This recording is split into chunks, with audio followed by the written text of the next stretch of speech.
3:06. Información de última hora. Resulta que vamos a hablar de, evidentemente, el avión. Todo el mundo, nunca mejor dicho, ya lo opinaremos, está buscando los restos de ese enigma que ya parece increíble que se prolongue tanto en el tiempo. ¿Qué sabemos? Va a ser una crónica de Diego Marañón. Diego, compañero, buenas noches. Hola, Iker, buenas noches a todos. ¿Qué tal? Antes te voy a contar una cosa, ¿te parece? Me parece muy bien. Bueno, se le ha contado JJ Benítez, ni más ni menos, a Javier Pérez Campos. Creo que sé por dónde vas. Exacto. Yo, de verdad, me he enterado de muchas cosas. Puedo decirlo, me ha gustado mucho conocer algunos casos. Y bueno, hacer este dossier ampliando un poco, ¿no?, la perspectiva del libro, que por cierto nadie de Planeta nos da a nosotros nada, ni mucho menos, ni esto es una cuestión publicitaria, aunque estamos encantados de ni que... Ni Planeta ni Juanjo. Exacto, nada. Estamos encantados de que escuchéis esas cuñas, por supuesto, que vete Editorial Planeta en Milenio 3, pero nosotros desde luego nada, estamos encantados del tema, un tema que es interesantísimo, y de aportaros un poquito de luz, y vosotros a disfrutar, si queréis, del libro, de lo que queráis. Nosotros siempre con la máxima libertad y sin ningún condicionamiento económico, por supuesto. Pero resulta que Juanjo ha sido muy amable y a mí me llena de satisfacción, porque incluso ha contado algunas cosas personales que nos han puesto un poco el alma en vilo, ¿no?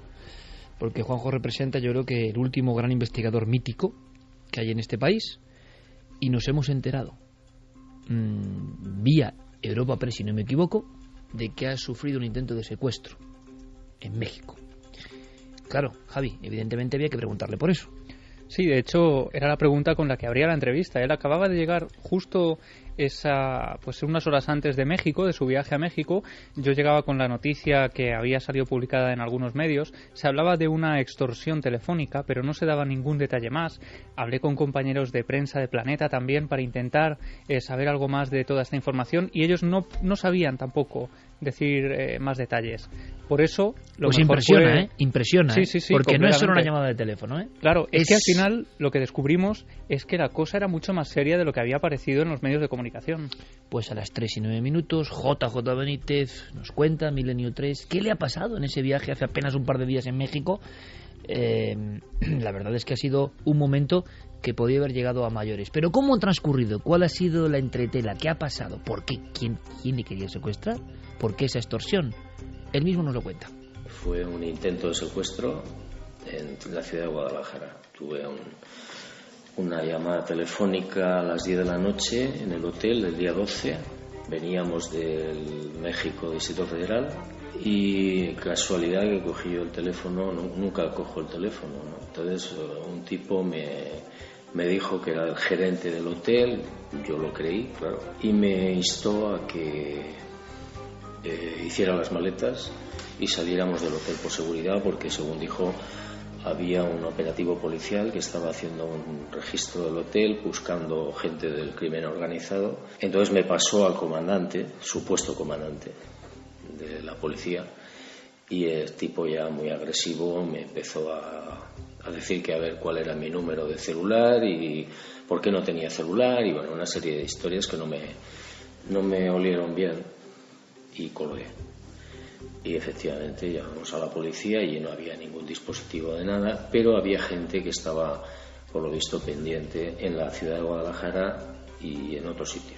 Y en principio no pasó nada, pero vamos, en octubre del año pasado le pasó lo mismo a un grupo de músicos de Zarauz, que por miedo les llamaron por teléfono, les obligaron a salir a cambiarse de hotel con las maletas y lo secuestraron. Yo lo que sospecho es que alguien sabía que yo estaba allí, porque si no, no es sencillo que te pongan con una habitación, no.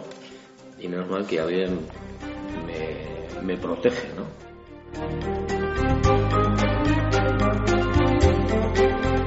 Gajes del oficio, compañeros, pero ¿cómo está el patio, eh? ¿Cómo está el patio en algunos países también, donde hay que andarse con mucho ojo, ¿verdad? Te llaman de abajo del hotel, que es el gerente, y no te lo crees, igual bajas. Y sabiendo cómo está la situación de los narcos, de las decapitaciones, de las reyertas entre grupos, puedes bajar. Y entonces te encuentras con que los que supuestamente se hacen pasar por policías son los secuestradores. Sabían que un afamado escritor español estaba ahí, ¿Cómo está el patio, Santi? ¿Es que no vamos a estar seguros en ningún sitio o qué pasa? Pues la verdad es que la cosa está bastante complicadita. De hecho, los delincuentes cada vez están inventando nuevas formas de extorsión. El famoso secuestro virtual, que es lo que hacía referencia Juanjo, está muy de moda, sobre todo en Sudamérica y Centroamérica. Y bueno, esperemos que sea una moda. Bueno, que leche. Ya en España se han dado casos, iba a decir, esperemos que no llegue a nuestro país. Sí ha habido casos en nuestro país, esperemos que no se extienda más. Bueno, hablando de conspiraciones, esto era un detalle simplemente porque Benítez en su tiempo, se cuenta, la leyenda, yo creo que es verdad, de que fue el primero en 1975, por lo menos a mí eso me han contado en la editorial Plaza y Jané, donde él comenzó a editar. Fue el primero que se inventó lo de la gira de firma de libros y de vender libros, que nadie lo hacía en España. Y él, muy entusiasta, con su primer libro, OVNIs, SOS la humanidad, que había sido rechazado, y después le dijeron, bueno, publica primero esto sobre unas piedras raras en Perú, fue el primero que junto a Galerías Preciados empezó a hacer giras. Luego se ha popularizado. Los escritores no querían hacer giras, eso de ir de punto en punto del país, les parecía absurdo. Como decíamos en una conversación clara, precisamente los escritores hoy hay menos giras que nunca realmente. Hubo un tiempo dorado y ahora mismo también el mundo editorial, tú lo conoces bien porque sigues escribiendo, está la cosa muy muy muy delicada y ahora los escritores tienen que hacer prácticamente de todo, como cualquier figura que quiere promocionar, ¿no?, su obra. Pero durante mucho tiempo eso de las giras o eso de hacer firmas ante el público se veía como, por parte de los super bestsellers, como algo que era como bajarse al lodo, ¿no? Y no querían muchos, ahora imagino que quieren casi todos, ¿no? Claro, las cosas han cambiado bastante, ¿no? Y cosas que antes grandes figuras rechazaban, ¿no?, por considerarlo algo que no voy a perder mi tiempo en esto, ¿no? Por ejemplo, yo tengo que estar escribiendo o haciendo otras cosas y ahora pues se dan cuenta de lo importante que es el contacto con el público, algo que siempre hemos sabido, por ejemplo, como compañeros como Javier Sierra, que tiene esa doble visión del tema, ¿no? Por una parte él está como escritor y también ha estado detrás en los medios de comunicación y sabe un poco cómo funciona todo esto. Yo creo que nuestro compañero Javier Sierra, al que le mandamos un abrazo muy grande y un abrazo a su mamá, por cierto, un abrazo a la mamá de Javier Sierra muy muy muy muy grande, porque está en un trance operatorio y estoy seguro que va a ir todo muy bien. Así de toda la familia milenaria, su familia, pues le mandamos este gran abrazo. Pero Javier es un ejemplo clave de dedicarse al público, ¿no? Y de recorrer España y el mundo sabiendo que él tiene que ofrecer su producto también. Bueno, pues simplemente como aviso a navegantes, ¿no? Benítez fue el primero en España, que se sepa, que empezó con las giras de libros. Pero las giras, como hemos visto, tienen su peligro, su conspiración. Vamos ahora con otra conspiración, la que tiene a todo el mundo en vela. Yo creo, ¿nos parece, compañeros? Ya también es tanto el cansancio en los días que incluso parece que, no sé, que no es como las primeras jornadas, ¿no? Diego Marañón, compañero. Bueno, pues si quieres vamos a hacer un repaso, porque la verdad es que, como dices, el enigma sigue plantando cara. Recordarás, Iker, que el pasado sábado justo cerrábamos además Milenio 3 con la noticia que estaba divulgando la CNN de que agentes de policía se habían personado en los domicilios de los pilotos. Parecía que a partir de ciertos indicios, que por cierto no fueron divulgados, se les consideraba de algún modo responsables de la desaparición. Bueno, horas después el periódico británico Mail on Sunday revelaba que el piloto era supuestamente un fanático político que estaba apoyando obsesivamente al líder de la oposición de Malasia.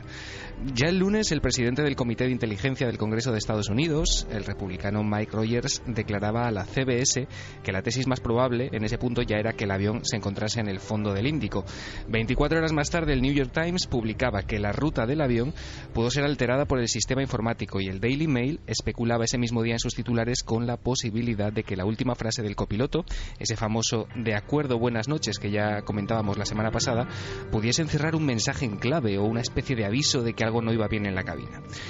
Por su parte, Andrew Brooks, que es analista aeroespacial, se preguntaba en declaraciones a la BBC dónde estaba la Fuerza Aérea de Malasia en esos momentos, teniendo en cuenta que desde el 11S las defensas aéreas de todo el mundo están en un permanente estado de alerta ante la posibilidad de un secuestro y que precisamente en Kuala Lumpur están las Torres Petronas, que en un caso de esas características serían un objetivo claro. Bueno, el miércoles la NBC divulgaba que el avión había cambiado de dirección 12 minutos antes de que el copiloto se comunicara por última vez con el control en tierra. El jueves amanecimos, Iker, con una de las claves de la semana. La ABC difundía que Australia había localizado en el Índico, y gracias a imágenes por satélite, un par de objetos que mostraban pues una especie de estructuras de hasta 24 metros de largo que podrían estar relacionadas con el vuelo desaparecido. El mal tiempo complicó muchísimo ese rastreo, que se ha dado por finalizado hoy mismo sin ningún tipo de resultado. Tras 2 semanas y con un, como dices, con un obvio desánimo cayendo ya a plomo sobre todo el asunto, ayer leíamos nuevas informaciones en los medios que apuntaban que si finalmente se encontrara el avión, si se diera esa posibilidad, sacar sus restos del Índico requeriría de una operación internacional de gran calibre, ya que en la zona donde están buscando tiene una profundidad media de unos 4 kilómetros. Y para terminar, hoy mismo hemos conocido 2 noticias. Por un lado, el diario The Telegraph publicaba la transcripción de los últimos 54 minutos de comunicación del avión, una transcripción que por otro lado no aclara mucho, pero que gracias a nuestro compañero Guillermo León, si alguien quiere, está disponible para echarle un vistazo en los muros de la nave del misterio en las redes sociales. Y por otro, la BBC publicaba que un satélite chino habría localizado un objeto de 22 metros de largo por 30 de ancho al sur del último punto del contacto del avión. Y como acabamos de escuchar en el boletín, Iker, justo cuando hemos empezado el programa, Fermín me pasaba un teletipo de Europa Press que dice que Tony Abbott, el primer ministro de Australia, acaba de confirmar que un avión de búsqueda ha avistado esos restos en el Índico y que, entre otras cosas, parece distinguirse un palé de madera o algo parecido.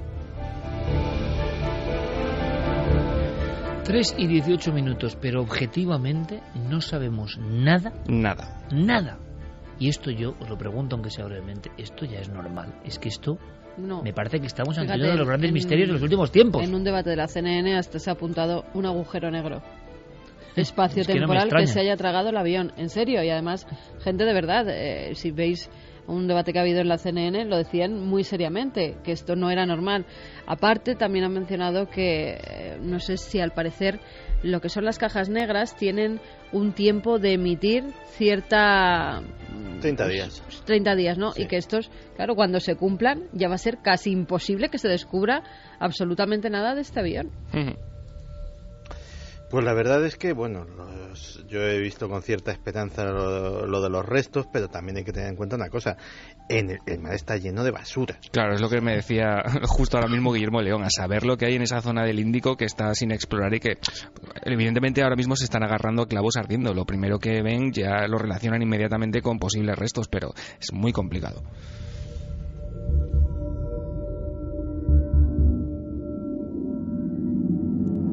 Me estaba atragantando. Hablando de que hace 2 días también dijeron que habían descubierto el tema del avión es tan impresionante que... el avión, y al final se dieron cuenta de que eran como grandes, no sé, algo que sueltan los barcos, de esto que llevan mercancías, que se hayan podido caer de algún contenedor o... Exactamente, contenedores gigantescos que pudieron ser confundidos por los satélites y que verdaderamente eran esos, pero que no era nada del avión. De un palé de madera. Tampoco yo sé si se ameja a un fuselaje de avión, ¿no? Palé de madera. Se puede encontrar un palé de madera o unos contenedores y que no se pueda encontrar un avión. Luego, tampoco es la primera vez que pasa. Repasando esta semana un montón de casos, me encontré con uno especialmente curioso, que fue uno del 2003 en Angola. En 2003 en Angola fue más grave que todo esto. O sea, lo que pasa es que como no había pasajeros, no hubo alarma social y apenas trascendió a los medios. Pero es que del aeropuerto de Angola llegó un señor, cogió un señor desconocido, cogió un 727, lo robó del aeropuerto, un 727 de carga, y no ha vuelto a aparecer tampoco. Es decir, estas cosas han pasado. ¿Dónde están esos aviones? Pues nadie lo sabe. 239 pasajeros. Sí. ¿Qué habrá sido de ellos? Es que es increíble. Yo no sé si también las cuestiones más fantásticas empiezan a aflorar en medios que no solo sean los del misterio, Diego, no lo sé. O nadie se atreve a decir nada. Nadie se atreve a decir nada, pero la sombra de la conspiración continúa todo el rato encima de este caso, porque, en fin, sabemos que, aparte de la información que se ocultó en los primeros días, por ejemplo, esta semana también conocíamos, Iker, que un responsable de Malaysian Airlines había negado en un primer momento, al parecer, que el avión llevase baterías de litio, y ahora, hace un par de días, lo ha confirmado. Llevaba una especie de baterías de este material que son inflamables en el sector de carga. Así que toda esta serie de desmentidos, para que luego parezca confirmarse lo que apuntan algunas informaciones, no hacen sino aumentar esa especie de sombra conspirativa alrededor de todo este asunto. ¿Y ha habido algo nuevo sobre la famosa compañía que se dedicaba a chips, que supuestamente había 20 plazas de ese avión con 20 científicos expertos en esos chips? ¿Se ha hablado de chips para la invisibilidad de aeronaves? No, eso, aparte de la información que teníamos al principio, que yo sepa, no se ha vuelto a... La pregunta es, ¿será real la información? No, la información, la que yo traje, salía del Wall Street Journal, que, oye, ya no se te puede fiar de nadie, pero por lo menos es un medio de reconocidísimo prestigio, ¿no? Pero la verdad es que sobre ese caso, no, que yo sepa, ya te digo, no se ha vuelto a hablar. Imagino, Diego, que por último, como siempre, los familiares, los que esperan, los que siguen poniendo las siglas del avión en los aeropuertos de SMH 370, no sé si siguen con esperanza, ¿no? Pero bueno, es que tiene que ser terrible. ¿Dónde puede...? O sea, no pintaba nada bien la semana pasada, pues imaginaos que después. Llegados a este punto, yo creo que la esperanza se ha desvanecido por parte de los familiares, de los responsables de la búsqueda, de los medios de comunicación. Como te podrás imaginar, la desesperación es total, hasta el punto de que esta semana ya incluso amenazaban con una huelga de hambre ante la falta de información por parte de la línea aérea y del gobierno de Malasia. Cuando llega la desaparición, ¿no? Que es como una ruptura absoluta, sea de una persona, sea de una aeronave, y nadie sabe qué hacer, y nadie tiene pistas, y con tantas personas que desaparecen, por ejemplo, en nuestro país, y ocurre lo mismo, y se van acumulando los expedientes. Bueno, fijaos en el caso de la avioneta de Missoni, en la que viajaba ese miembro de la familia Missoni, del gran imperio de la moda, se encontró un año después. Y es una avioneta que, más o menos siguiendo las corrientes, era en teoría fácil encontrarla. Y encontraron los cuerpos un año después. Con lo cual, no hay que perder las esperanzas de que, aunque pase tantísimo tiempo, y para esos familiares sea, claro, terrible. En este caso se apuntaba a lo mismo, la posibilidad de un secuestro, la posibilidad de que alguno de los pilotos hubiera querido llevarse para pedir un rescate. Y en las redes sociales, como generador de leyendas permanente, como aparato generador de todo eso, se hablaba, y yo lo he escuchado y me ha llegado, se decían incluso acontecimientos del orden del automovilismo.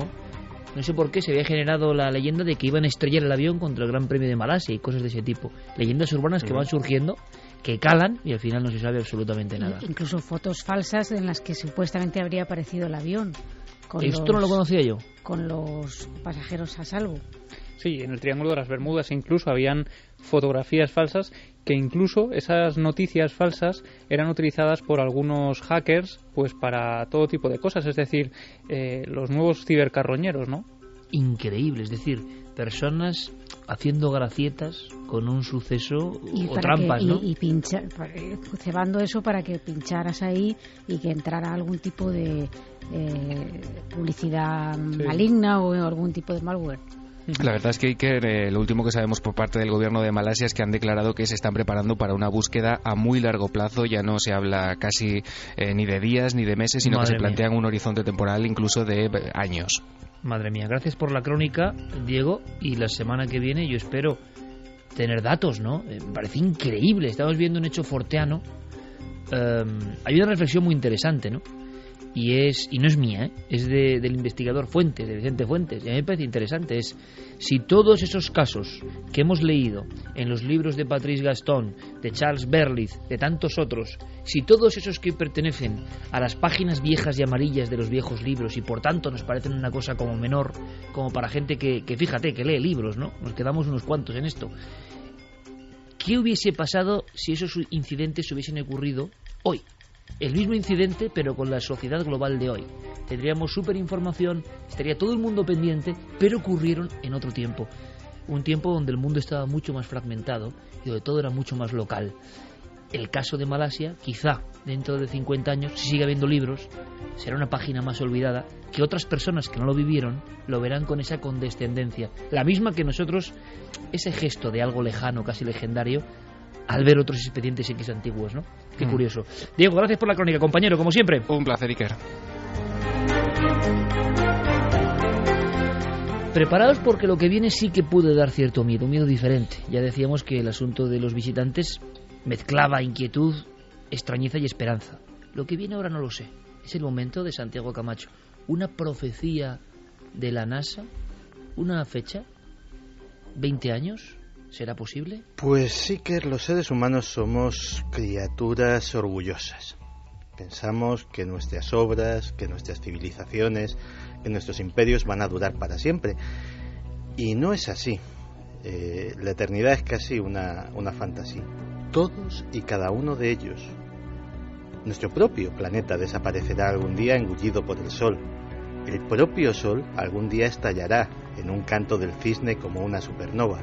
E incluso hay astrofísicos que dicen que algún día el universo se irá apagando una a una cada una de las estrellas en lo que llaman la muerte térmica del universo. Así que sí, nuestra civilización se acabará algún día. Eso es un hecho. La pregunta es ¿cuándo? Pues el científico Dr. Safa Moteshari de la Universidad de Maryland, en un estudio financiado por el Goddard Space Flight Center de la NASA, ha llegado a una conclusión terrible, que eso puede ser inminente, puede ser en el plazo de 20 años.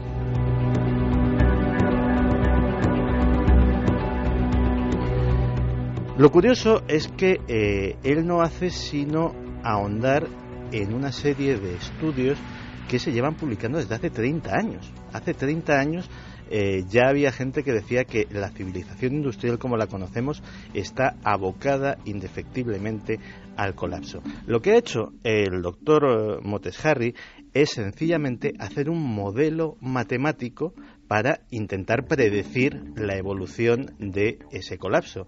Y de ahí ha venido esa conclusión. Claro, ahora, por ejemplo, la NASA está intentando desvincularse de ese estudio porque, quieras que no, es un tema que tiene ciertas implicaciones políticas. Estamos hablando del colapso de una civilización, del colapso de un sistema, el capitalista, y claro, la NASA se ha visto como ahí pillada. Y dicen, bueno, pues sí, nosotros colaboramos, dimos medios, tal, pero tampoco lo solicitamos, no era cosa nuestra. En definitiva, están intentando escurrir el bulto de un tema que ha levantado tremenda polémica en todo el mundo. ¿En qué se basa esta afirmación tan atrevida? 20 años, tan poquito. Pues básicamente en el estudio de lo que ha sucedido con civilizaciones anteriores, porque igual que nosotros ahora mismo estamos tan tranquilos, pues lo estaban en su día los egipcios, los mayas, los romanos, los persas, y todos ellos pues vieron cómo su civilización acababa. Y siempre sucede, parece ser, de la misma manera y por medio de un proceso muy parecido. Cuando se da una especie de tormenta perfecta de factores que se conjugan todos ellos en una especie de singularidad, que coinciden en un punto, y en ese punto se tambalea toda la estructura social y esa civilización acaba disolviéndose. ¿Qué factores son esos? Pues según señala el estudio, que se publicará en una revista científica, Ecological Economics, son varios. El clima, el cambio climático, el crecimiento desproporcionado de la población, el sobreconsumo de recursos naturales, el colapso del ecosistema y las desigualdades sociales.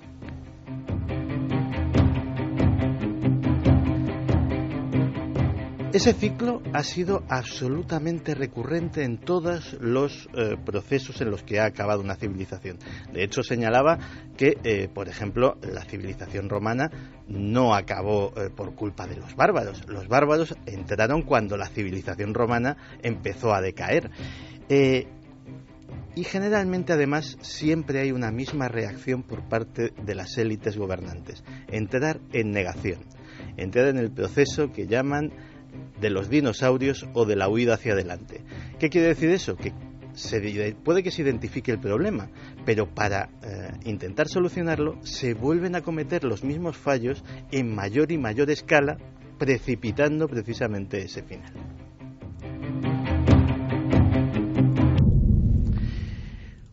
Uno de los factores que señala que es más crítico es lo que denomina el rendimiento decreciente de la complejidad. ¿Qué es esto?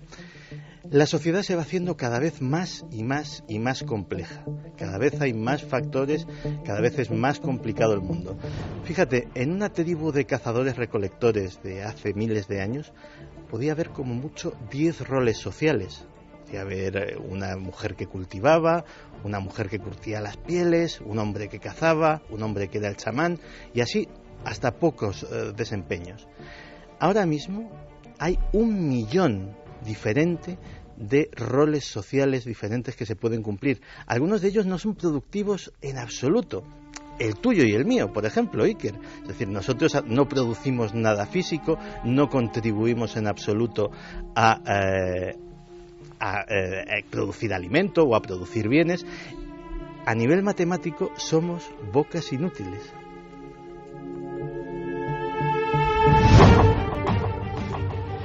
Pero es más, cuanto más complejo se hace el sistema, hasta llegar a cierto límite eso aporta beneficios, pero cuando se supera ese límite el sistema se va haciendo cada vez más y más y más ineficiente. Cada vez hay más burocracias inútiles, cada vez hay más gente gastando impuestos de las que los paga, cada vez hay más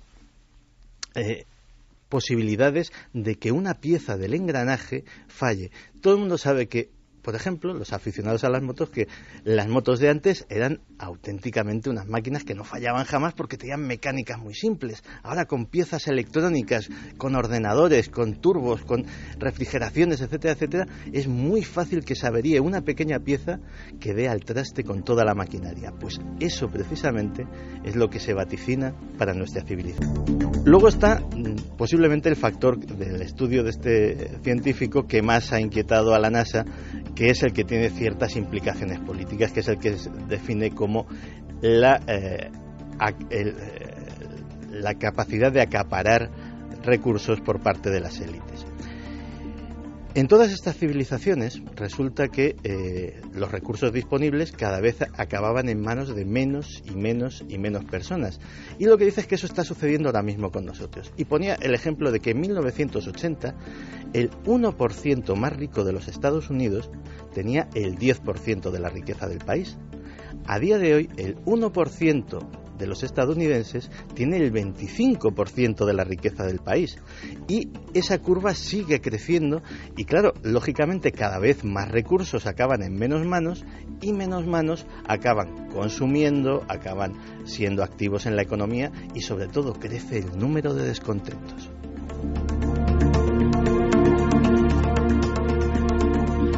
Luego además hay síntomas. La cultura entra en decadencia. En todas estas civilizaciones ha sucedido, bajan los índices de lectura, empieza a aficionarse la gente a entretenimientos groseros, empieza la gente a tener una exacerbación, a una exaltación del hedonismo, porque sí, aquello de las orgías romanas, de las luchas de gladiadores, de los banquetes interminables, pues parece ser que también se está empezando a repetir en nuestra civilización. Y luego encima hay cierto atracción de vacío. A veces cuando te asomas a una gran altura parece que hay un impulso malsano por arrojarte. Pues también en nuestra cultura se puede ver eso. Cada vez hay más y más obras de ficción que relatan escenarios apocalípticos, cada vez hay más y más películas, libros en los cuales desde una invasión zombie hasta un meteorito, pasando por el cambio climático o cualquier otro factor, la gente se recrea con esa posibilidad y de hecho empieza a haber fenómenos como el del survivalismo, que también conoce Javier Pérez Campos, que indican que hay una cierta predisposición a que eso suceda. Así que simplemente lo único que ha hecho el profesor Motes Harry ha sido meter todas esas cosas en un ordenador enorme, dedicar muchas horas de esa capacidad de proceso a hacer tabulaciones infinitas de datos económicos, de temperatura, de oscilaciones de la bolsa, etcétera, etcétera, etcétera, y hacer una línea de proyección en el tiempo. Y de repente todas esas líneas rojas, todas esas líneas de peligro, acababan en una fecha muy concreta, el 2035. En esa fecha el sistema entraría en colapso y nadie sabe lo que sucedería después.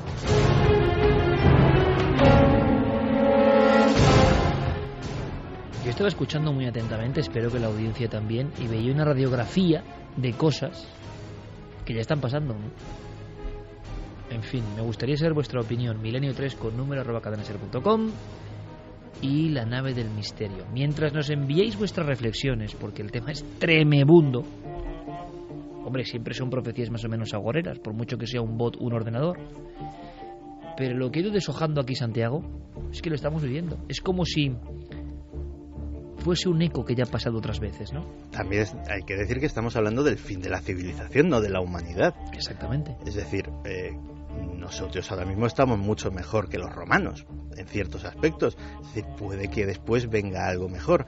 Aunque dicen los historiadores que todo depende de cómo sea ese colapso. Si ese colapso es de una forma traumática, con muertes, con violencia, etcétera, etcétera, lo que sigue después es una edad oscura. La Edad Media, por ejemplo, o la Baja Edad Media. Si el colapso se produce de una forma diferente, puede que incluso dé lugar a una Edad de Oro. Nunca se sabe. Bueno, este giro no has dado mal, Santiago, porque si no muchas personas se iban a angustiar en exceso.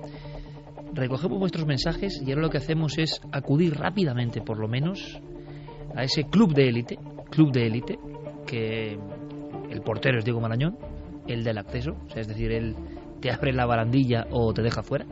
El Mazas. Sí, el auténtico Mazas del Club Milenario. De momento ha dejado entrar a todo el mundo. Sí, es permisivo. Algún día tendría que decir, sí. Usted no es uno de los nuestros. Estaría muy bien, Imagínate. Imaginéis el impacto. Lo que ocurre es que hay un archivo B de personas que no han pasado el test. Entonces quizá un día saquemos eso a relucir. ¿Quién no ha pasado el test? Os imaginéis a Diego, que el tío está ahí fornido, ¿no? Y está con su chupa, sus gafas de sol, tú pasas, tú no. Hay un hombre del mundo del suceso. Dicen algunos que de tal palo tal astilla. Vamos a ver si pasa el test. Diego Marañón, en la cola un personaje que pide paso. Un personaje también con su humor vitriólico muchas veces, ¿no? Ahí lo dejamos, uno de los nuestros. Buenas madrugadas. Identifíquese, por favor. Francisco Pérez Caballero. ¿Qué tal? Soy Paco. Paco Pérez Caballero, creo que estás más impresionado que nunca. Buenas noches. Desde luego, Iker.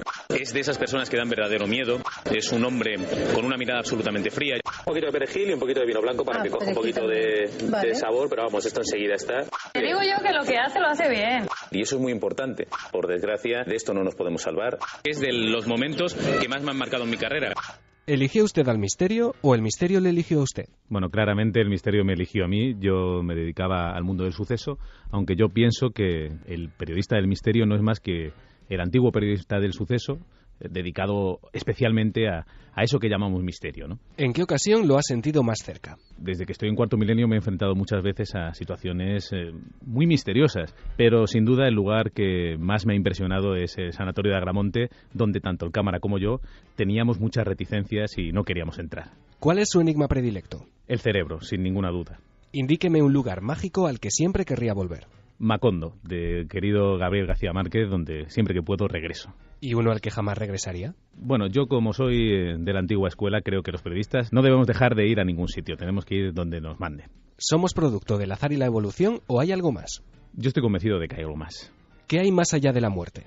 Una nueva aventura. ¿Teme la llegada de ese momento? Bueno, sí, es inevitable, no nos queremos marchar, no queremos dejar lo que tenemos aquí, pero también estoy un poco excitado ante la posibilidad de ver lo que hay más allá, ¿no? ¿Supersticioso? No, para nada. ¿Cuánto de herencia familiar hay en su vocación? Muchísimo. Yo realmente he crecido entre viejos periódicos y, lógicamente, pues eso acaba tirándote a la piscina del periodismo. Dicen que todos llevamos un monstruo bajo la piel. ¿El asesino nace o se hace? Es una mezcla de las dos cosas, sin ninguna duda. De ahí lo complicado de luchar contra el crimen, porque el asesino no es más que uno exactamente igual que nosotros que lleva el mal dentro. No es fácil verlo. Sin duda tiene mucho peso también el entorno en el que alguien crece. ¿Cómo se puede explicar que ciertos asesinos en serie tengan un halo de atracción para mucha gente?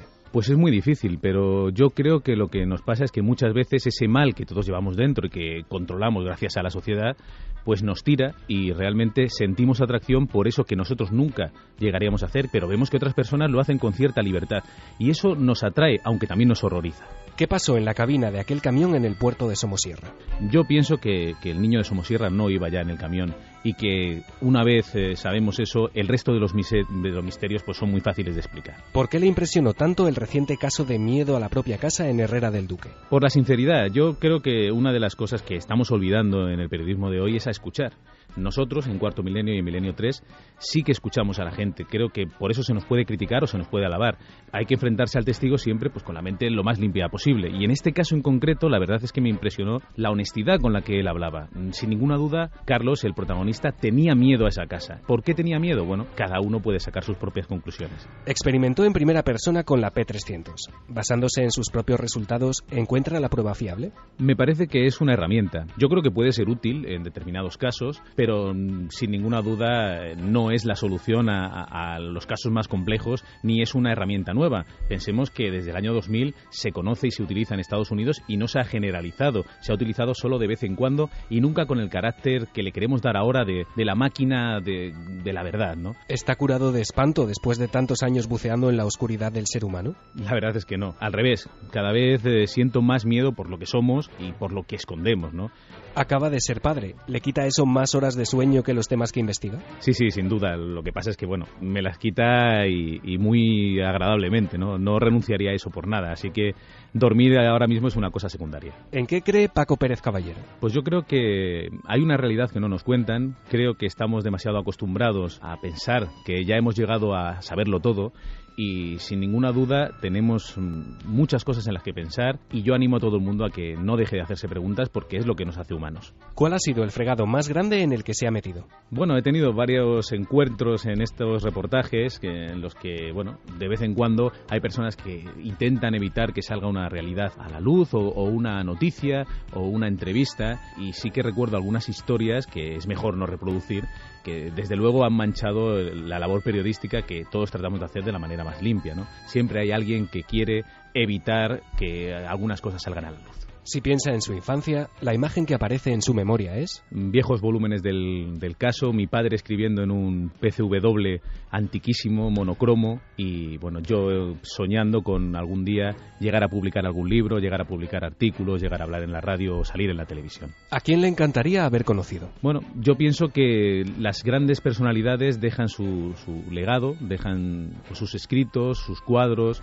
y están ahí para que las admiremos. Realmente el hecho de conocer a alguna de estas personas que admiramos nunca me ha quitado el sueño. ¿A qué tiene miedo? Creo que el mayor miedo que tengo es a mí mismo. Un libro y una película. Pues mira, un libro que acabo de terminar, La civilización del espectáculo, un ensayo de Mario Vargas Llosa, y una película, sin ninguna duda, mi película preferida, Amadeus, en la que podemos ver bien reflejado ese gran defecto de la raza humana que es la envidia. Un pintor y un músico. Pues mira, un pintor, para mí sin duda, Francisco de Goya, y un músico, Enrique Bunbury, al que sigo desde sus inicios. Empecé con Héroes del Silencio y siempre llevo en mis viajes El viaje a ninguna parte, que considero su mejor álbum. Acabemos con un vicio confesable.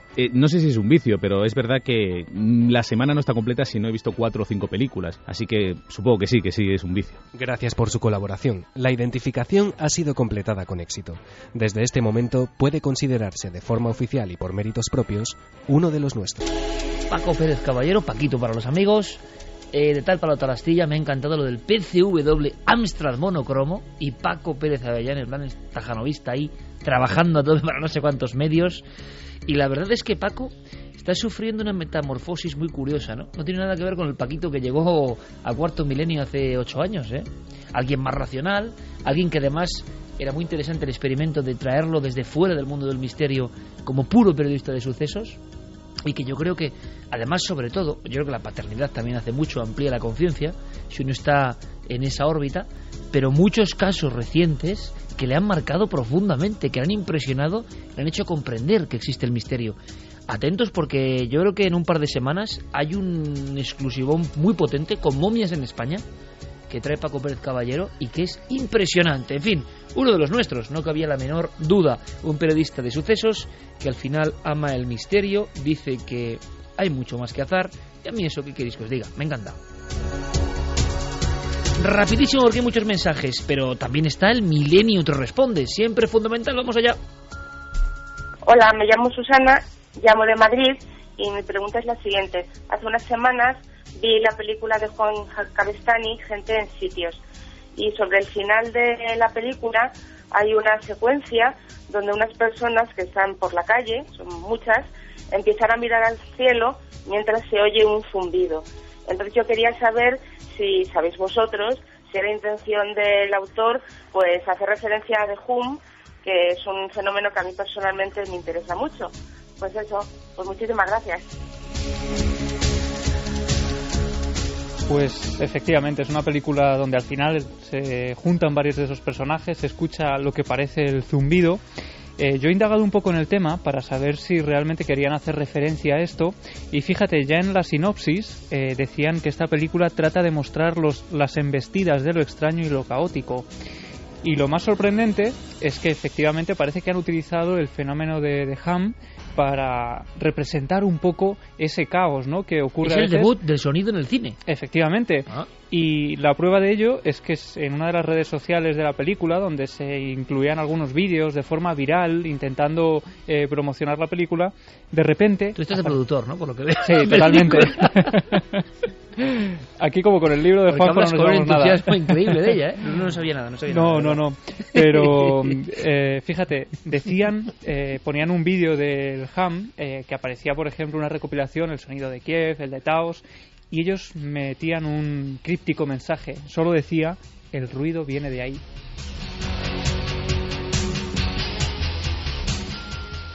Hola, soy Sergio y mi pregunta va sobre Masaru Emoto, sobre el experimento del agua, las imágenes que hacían del agua congelada y sobre todo sobre el experimento del arroz.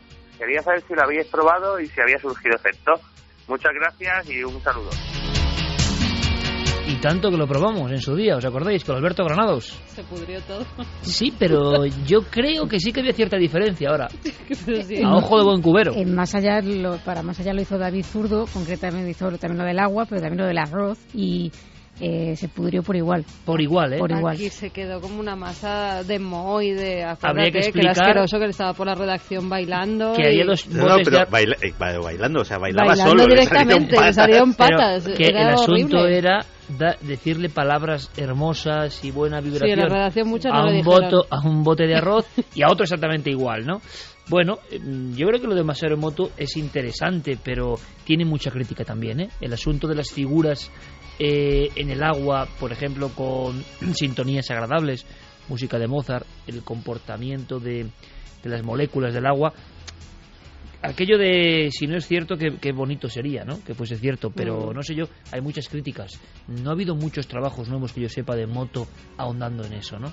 Así que nuestra versión es de una enorme belleza, porque yo recuerdo a Goyo Iturregui, si no recuerdo mal, de invitado como representante un poco de Emoto en España, que vino a Cuarto Milenio, y es gente de un talante, pues esa gente, yo creo que bastante luminosa y bastante maja, agradable, que viven en un ambiente que no tiene nada que ver con la búsqueda de lo material, ¿no?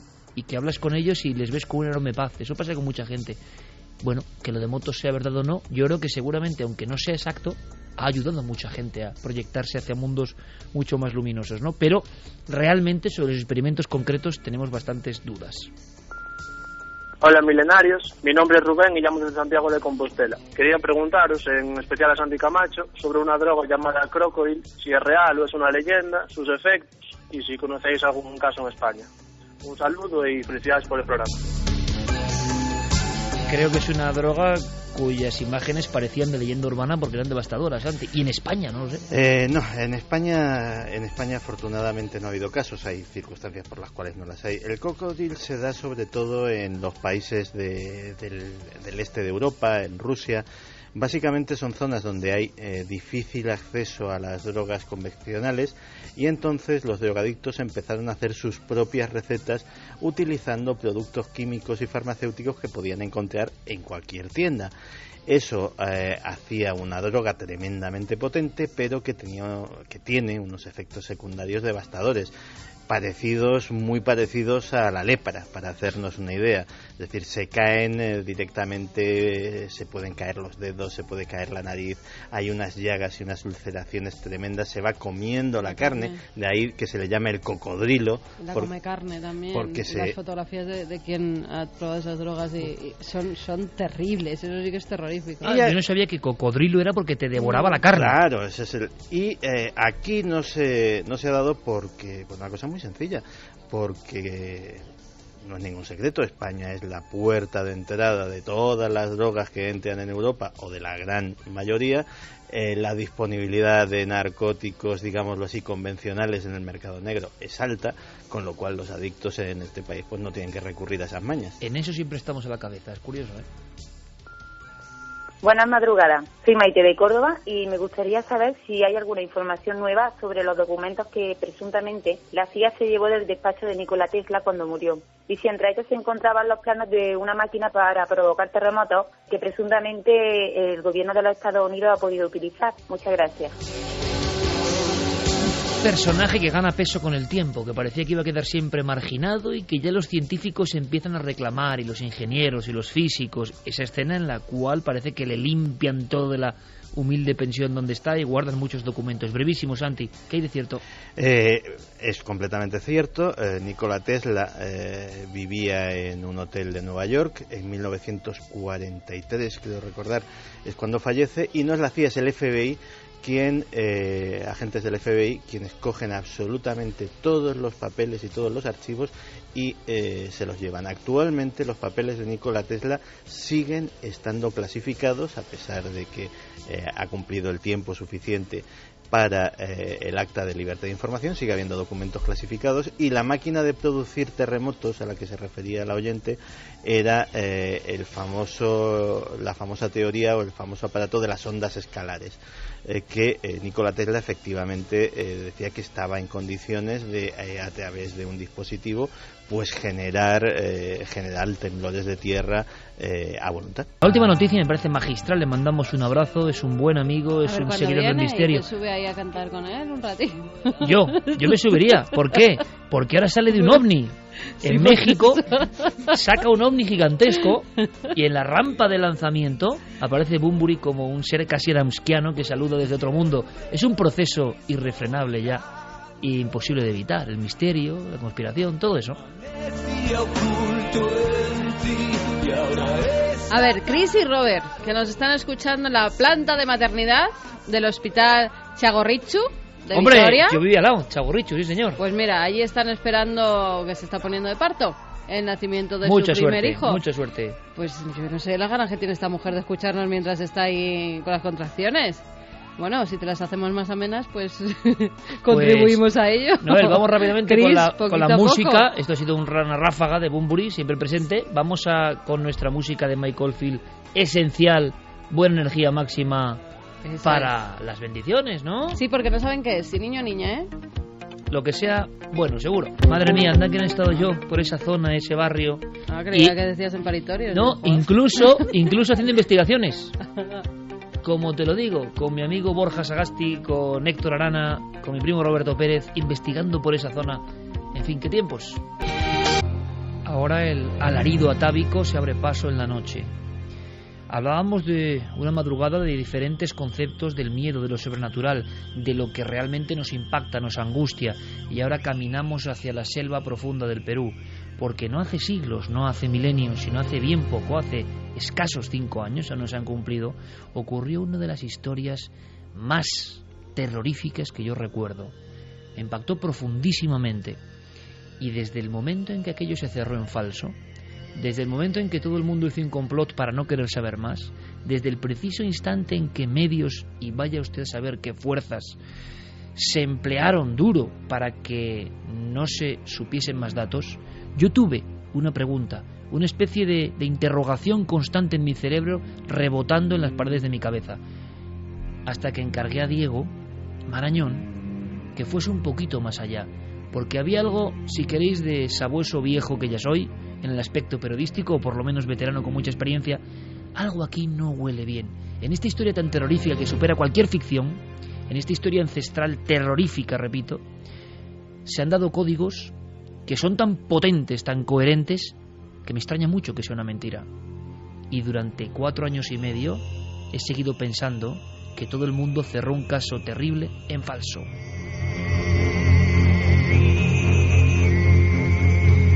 Y un periodista, si se calla cuando cree que hay un caso terrible cerrado en falso, está haciendo algo mal, está yendo en contra de sus propios principios. Y ha llegado el momento, y es esta noche, de reabrir, de aportaros lo que hemos descubierto. Y creo que el instinto periodístico en este caso nos daba la razón, nos guiaba por buen camino. Aunque sea un camino, repito, angustioso, un camino oscuro, un camino denso, primario, un camino donde las fuerzas de la naturaleza parecen casi demoníacas. Lo que vais a escuchar en Crónica de Diego es lo que se encontró en la selva de Huánuco en el año 2009. Solo os pido mucha atención, por favor. Mucha atención a cada detalle. Hay algunas grabaciones que son originales del momento de la captura de los llamados pistacos que apenas se entienden, pero si queréis luego lo repasamos y os decimos lo que decían. Pero no quiero cortar la magia de este documento, de este reportaje, de esta crónica sonora, cuyo objetivo es meternos en la selva, en la zona de Sierra Selva. Por ejemplo, cuando uno va a las fastuosas ruinas de Machu Picchu, ve que hay unas montañas que nacen detrás de los templos, ve que hay unas montañas altísimas, escarpadas, como dientes de sierra, cubiertas por matojo y por verdor. Intuye que hay mundos y ruinas que todavía no han sido descubiertas. Y en algunas de estas zonas, mucho más hacia el norte, ocurrieron los hechos. Hechos que espantaron a todo Perú y a parte del mundo. Era imposible que en el 2009 nos encontrásemos con esta escena de los crímenes. Así ocurrió todo.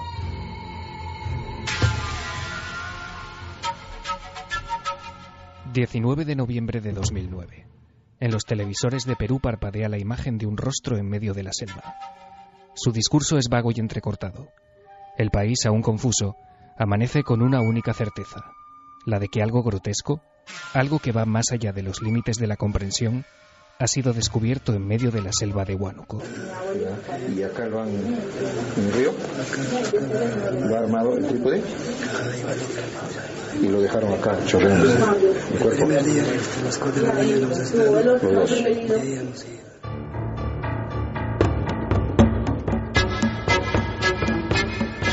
Se trata de Marcos Beramendi. Acaba de ser detenido junto a otras 3 personas en pleno proceso de destilación de grasa humana y está confesando ante la policía la técnica que lleva usando más de 10 años. Al frente de la investigación está el general Félix Murga, director de Investigaciones Criminales de Perú. Él es el encargado de dar a conocer el horror. Han manifestado cómo victimaban a las personas con el fin de extraerle en laboratorios rudimentarios la grasa humana para comercializarla posteriormente en un valor de $15,000. La noticia causa un enorme impacto en la sociedad peruana y medios de comunicación de todo el mundo recogen con asombro los hechos.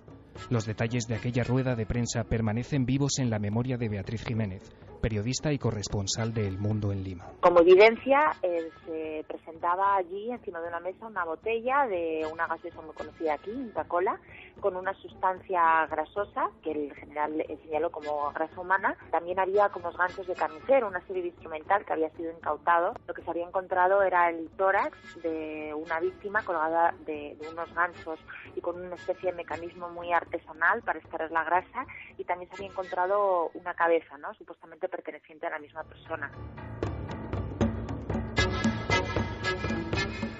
Los cortagrasas, que actuaban a modo de hermandad religiosa, seguían un macabro ritual que constaba de varios pasos. Escuchamos a Jorge Mejía, jefe de la División de Secuestros de la Policía Peruana. Contaban con un instrumento que tenía 2 mandos, 2 botones, y una vez que ubicaban a la víctima, activaban los controles y salía una wincha, un cable acerado que en la punta llevaba una especie de boomerang, y ese boomerang decapitaba a las personas y el cuerpo definitivamente después de 2-3 segundos caía al piso. Tras decapitar y descuartizar los cadáveres, los pistacos colgaban a sus víctimas boca abajo en ganchos sostenidos por unos trípodes rudimentarios, fabricados con troncos recogidos en la selva. Después, encendían velas para que poco a poco el tejido adiposo gotease. La sustancia resultante era recogida mediante un sistema artesanal de embudos y alambiques. Mientras ellos estaban en su laboratorio, entre comillas, clandestino, las mamachas, algunas mujeres de ellos, se ponían, digamos, a rezar, a llorar por el alma de la persona que había fallecido. Es algo contradictorio, ¿no? Pero eso es lo que ellos dicen, que de esa manera trataban que el alma de esta persona sea salvada. En un primer momento, Octavio Salazar, por aquel entonces ministro del Interior de Perú, muestra su total apoyo y confianza en la investigación llevada a cabo por la DIRINGRI. Pero lo real es lo que nosotros hemos expuesto. ¿Parece irreal? Indudablemente que sí. En pleno siglo XXI, que tengamos pues un tema de esta naturaleza. Es una situación compleja, difícil de creer, pero es la realidad. Sin embargo, está a punto de producirse un golpe de timón. El presidente de la región de Huánuco, Jorge Espinosa, entra en escena y califica la historia como una patraña. Se muestra indignado por lo que, según él, es una falsa información sacada de no se sabe dónde, que valida concepciones anacrónicas de viejos tiempos y que daña gravemente la reputación de la zona. Exige un desagravio. El ministro del Interior abandona entonces su apoyo inicial, explicando que en realidad todo se ha sobredimensionado. La historia, convertida ya en escándalo nacional, le acaba costando el cargo a Félix Murga, el oficial a cargo de la investigación. El director de la Policía Nacional, el general Miguel Hidalgo, confirma su cese en una rueda de prensa. De separar en el cargo de director de investigación criminal al señor general Félix Murga, y hemos dispuesto que el señor inspector general del instituto, el general León, realice una investigación. La etiqueta de fraude cae como una losa sobre el asunto, dejando el caso en entredicho ante la opinión pública. Los medios de comunicación de todo el mundo optan a partir de entonces por el silencio más absoluto, mientras en Perú solo unas pocas voces se alzan en defensa de la investigación policial y de la reputación del general Félix Murga. Una de esas voces es la de Remigio Hernani, exministro del Interior, que se atreve a hablar de presiones y de un cierre en falso del asunto. Hay una utilización política de los hechos que ha investigado la DIRINGRI. La DIRINGRI siempre ha hecho investigaciones eficientes. Tenemos todo el derecho de pensar de que puede haber sido inducido el general de alguna forma, presionado. Mire, el general Félix tiene una trayectoria brillante, es un policía, un pesquisa de primer nivel. Apenas un mes después de los hechos, en enero de 2010, Félix Murga es nombrado responsable de la 11ª Dirección Territorial de Arequipa. En el acto oficial de su toma de posesión, aprovecha para reivindicar su trabajo en la investigación y augura sorpresas cuando se conozca la resolución judicial del caso. Si tienen acceso, vean mi currículum y sigan el proceso judicial de este caso y verán a ver quién tiene la razón o quién mintió. Sin embargo, la aparente ceremonia del descrédito en torno al caso de los pistacos de Huánuco consigue su objetivo. 5 años después, pocos son los que se atreven a dudar, tanto en Perú como en el resto del mundo, que aquella extraña noticia surgida en el corazón de la selva andina no fue más que una distracción perfectamente orquestada. Una cortina de humo para ocultar una serie de escándalos gubernamentales. Lo último que se nos dice es que aquel horror no ha sido más que un mal sueño, algo que simplemente jamás ha existido. El caso de los pistacos se habría tratado de una farsa. Según oficiales de la División Policial del Alto Huallaga, la presencia de pistacos en la zona del Monzón es un hecho no creíble. De los originales creadores de Papá Noel sí existe y la premiada El Ratón Pérez se llevó tu diente. Llega la sangrienta historia que muestra.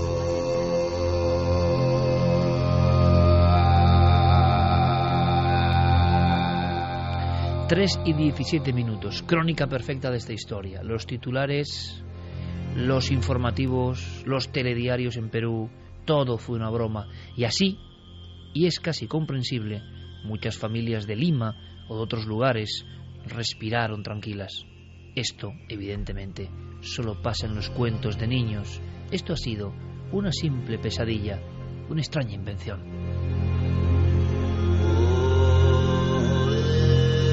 Y es que nos cuesta creer. ¿Os imagináis, queridos amigos de Milenio 3, que vosotros mismos, porque ha ocurrido, sois unos excursionistas que vais por esa zona de sierra de selva o de ceja de selva, y de repente un sonido a vuestra espalda, la wincha, un extraño artefacto inventado por esta misma hermandad, ocultos entre la maleza, entre los matojos, unos seres que desde luego causan terror y espanto, ¿no? Solo imaginarlos. Con su mentalidad también rudimentaria, pero hábil para el crimen, han generado una especie de aparato que lanza una hoja metálica y que decapita a la persona. Después, los ganchos de carnicero, los trípodes de madera, muy ocultos en zonas de sierra, a las que hay que acceder tras 3 o 4 horas de caminata desde el pueblo más cercano. Y se cuelgan los cuerpos, y debajo el plástico, y las mamachas casi chamanas de la zona hacen sus cánticos, y la grasa va cayendo, y eso sí, el cuerpo sin cabeza, boca abajo, casi como un decapitado loco del tarot, en mitad de la selva en la noche, está rodeado, extraña tradición, por velas de iglesia, por cirios de iglesia. Y entonces se cuenta que a través del alambique se destila la terrible mercancía humana, la grasa humana. Y esa grasa humana, cuidado, aquí quizá está la clave, cuando se intercepta, se dice que se vende para cosméticos, que se vende incluso para enviar a Europa, que se vende como material preciadísimo. Y justo ahí se corta la historia. Y como este eco que escuchamos, este eco propio de la selva del Perú, que amamos el Perú, pero que tiene sus conexiones, como todas las culturas milenarias, también con lo oscuro, con lo ancestral, con lo antiguo, sigue resonando. Nos daba la impresión de que demasiado terrorífico, demasiado coherente para ser una simple mentira. Diego, compañero, hola, buenas noches. Buenas noches. ¿Y qué te has encontrado? Pues la verdad es que lo que me he encontrado es una grandísima sorpresa, no ya solo por comprobar hasta qué extremos puede llegar la maldad del ser humano, sino también pues por ser testigo de lo conformistas, ¿no?, que podemos ser a veces con una simple opinión de alguien que sea lo que esperamos, lo que nos reconforta, lo cómodo, lo fácil. Pues preferimos tomar esa hipótesis y olvidarnos de todo lo demás, de todas las explicaciones que dan los investigadores de un caso, olvidarnos de todos los datos que aporta pues este general que es cesado, o incluso Jorge Mejía, al que hemos escuchado en ese reportaje, ¿no?, que es el jefe de la división de secuestros de la policía de Perú. Él mismo, Iker, al poco de salir a la palestra toda esta investigación, defendía la honestidad y la profesionalidad de las investigaciones y se escudaba en una figura que va a ser clave en la reapertura de este caso. Si quieres, lo escuchamos.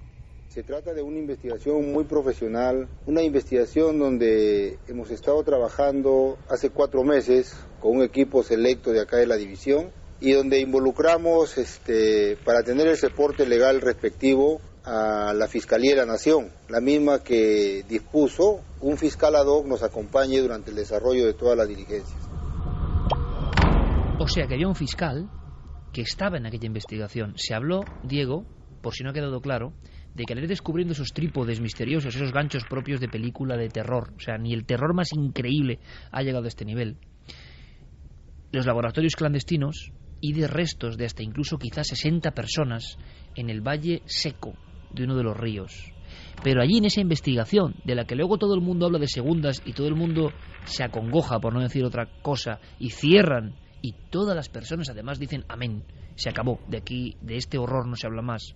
Se cuenta que incluso las autoridades de Huánuco, de la zona donde esto ocurre, dicen que hablar de esto y la difusión mundial sería un horror para el turismo, y parece ser que el turismo en este caso, yo no digo nada, puede más, tiene más poder que la realidad que se está viviendo, ancestral y oscura. El fiscal estaba allí, y el fiscal, como persona en este caso clave, no ha hablado mucho. pero tenemos sus declaraciones. Efectivamente, no es que no haya hablado mucho, es que desde 2009 este fiscal no ha abierto la boca, no se ha pronunciado absolutamente en ningún medio del mundo sobre este caso. Nadie le ha preguntado qué hay de cierto o qué piensa él sobre toda esa campaña no orquestada y que apunta a que esto no era más que una cortina de humo. Bueno, pues en Milenio 3, después de 5 años, hemos querido hacer precisamente eso, irnos por el fiscal, preguntarle a él y tratar de averiguar en qué punto se encuentra este caso a día de hoy judicialmente hablando. Y lo hemos conseguido localizar, hay que decirlo, gracias a nuestra compañera Beatriz Jiménez, corresponsal del Mundo en Lima, que ha sido providencial para todo esto. Hemos localizado a Jorge Sanz Quiroz. Él es fiscal de la 57 Fiscalía Provincial Penal de Lima. Y como te digo, tras 5 años de absoluto silencio, nos ha concedido una entrevista, nos ha atendido. Y lo primero que hemos querido preguntarle, Iker, es ¿dónde están hoy los acusados? ¿Qué pasó con ellos?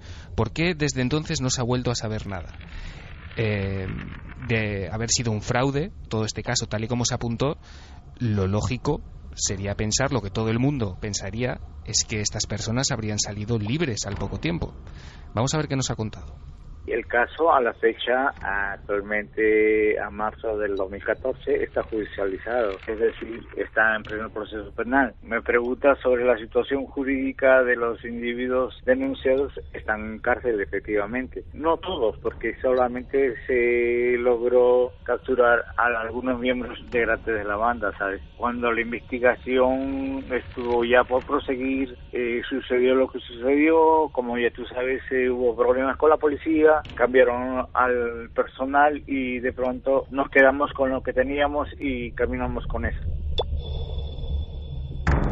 Bueno, primero el dabonazo, ¿hay más?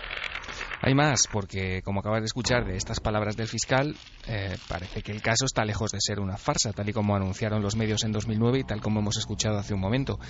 Lo que sí parece discutible, Iker, en este punto es el número de víctimas. Parece que no es seguro que fuesen 60, pero desde luego se confirma y existe y es oficial el modus operandi de toda esta organización que en efecto llevaba tiempo capturando a personas para extraerles su grasa con fines comerciales. Esto tal cual nos lo confirmaba el fiscal.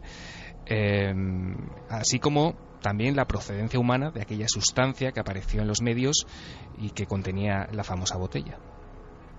Sí, está confirmado y sí que tanto así el Poder Judicial acogió nuestra denuncia penal y se identificó inclusive a la presunta víctima. Total, es que estas personas aparentemente ya venían comercializando este tipo de grasa humana. Ahora bien, mucho en los medios se criticó respecto a la procedencia de la grasa humana. Te digo que a la sazón de la investigación, la grasa humana que se usaba no es aquella que de todo el cuerpo, sino de determinadas partes del cuerpo, donde hay más calidad de pureza, supuestamente en la región lumbar. Te lo digo en forma empírica de lo que salió en la investigación. También se criticó de que si es así, entonces la grasa de que viene de la liposucción también serviría para eso. Bueno, conversando con los técnicos al respecto, me manifestaron de que esa grasa al momento de entrar en contacto con la anestesia ya no servía. Lo cierto es que estas personas se capturaban, entre comillas, a gorditos y los usaban para estos fines, ¿no? 3:26, Fermín. Buenas noches, Iker. Milenio 3 es a estas horas Trending Topic en Twitter. Gracias, compañero. Cosa que no me extraña porque esto es tremendo, pero esto en Perú, ¿cómo estará sonando? Y tenemos muchos amigos en Perú, muchos. Me gustaría que ejerciesen de corresponsales y que nos dijeran a todos cómo caerá esto. Porque estas declaraciones son realmente, sí, una exclusiva en el caso más terrible que recordamos y que se cerró, que nadie preguntó. Diego, para recapitular aunque sea rápidamente, ¿la grasa era humana? La grasa era humana. ¿Y el procedimiento de la banda era el que era? Era el que era, evidentemente lo sacaban tal cual, eso es lo que nos contaba este fiscal, que fíjate esa última frase que dura, ¿no? Decía que estas personas capturaban a gorditos y los usaban para estos fines. Personas que iban por la selva, por esa zona, sí, actuaban sobre personas que iban solas Pero tenían que tener, ¿no?, un complejo sistema de observación, de ocultación, y utilizaban la mítica wincha. Y además es que se habla de una botella, pero si se ven las imágenes, y yo en su día pude entrevistar al portavoz y al coronel Mejía, había varios tarros, bastantes más, no una sola botella, había bastantes tarros más en diferentes estados. Esto es muy desagradable, más sólido, semisólido, de esa grasa. Sí, una grasa que en 2009 la prensa de todo el mundo publicó, como decías antes, que tenía como destino Europa. Se dijo que aquí se usaba para fabricar cosméticos, y de todo esto también nos ha hablado Jorge Sanziroz, el fiscal. Pero es que además este hombre no duda en apuntar no solo sino otro posible nicho de mercado que resulta todavía más inquietante, Iker. Parte del mercado de esto era para elaborar velas para misas negras, no necesariamente satánicas. Las misas negras, de acuerdo a la mitología peruana y toda la parte esta indoamericana, es de diferentes ritos, ¿sabes? Pero también se usaba, bueno, tampoco no lo puedo comprobar, para jabones, para esta cuestión de maquillaje de las damas. Entonces mercado había supuestamente, y de ahí que usaban esto. Ahora los medios no necesariamente eran los más científicos, los más acordes, ¿no? Pero se constató que los cortaban en trozos y dejaban que goteaban alambiques, y de pronto esas personas que tenían conocimientos técnicos científicos de medicina o algo así por el estilo, de química, para hacer su producto. Antes de proseguir, porque esto, si lo imaginamos y le ponemos imágenes, es tremendo. Clara ponía unas caras, en fin, como una película de horror inimaginable, y con esa coherencia. A mí lo que me llamaba la atención es que había cierta coherencia en el conjunto entre lo rudimentario, lo tecnológico y lo mágico, y la creencia en ese poder vivificador de la grasa humana, que desde tiempos remotos se ha empleado para cuestiones mágicas. Sí, en efecto. De hecho, pues el ritual de la unción, que no es otra cosa que extenderse a algún tipo de sustancia, ya sea aceite, grasa, se ha practicado en muchísimas religiones como parte de un simbolismo, con un simbolismo mágico, de aprender la piel, aquello que puede entrar dentro de uno, ¿no?, que ya sea de origen divino, de origen espiritual. Es como recibir esas capacidades. De hecho, tenemos la unción de los enfermos, famoso, ¿no?, también para la curación, la presunta curación. Hay anécdotas incluso en nuestro santoral, ¿no?, de santos famosos por uncir, por ejemplo, los ojos con aceite y supuestamente recuperar la visión, los enfermos, ¿no? Y luego hay también, dentro de la ritualística un poco mágica, más oscura, vamos a decirlo así, ¿no?, la utilización en algunos tipos de rituales de la grasa humana para la fabricación de velas, con las que luego practicar otra serie de rituales que ya sean de petición a fuerzas oscuras, o incluso pues como protección.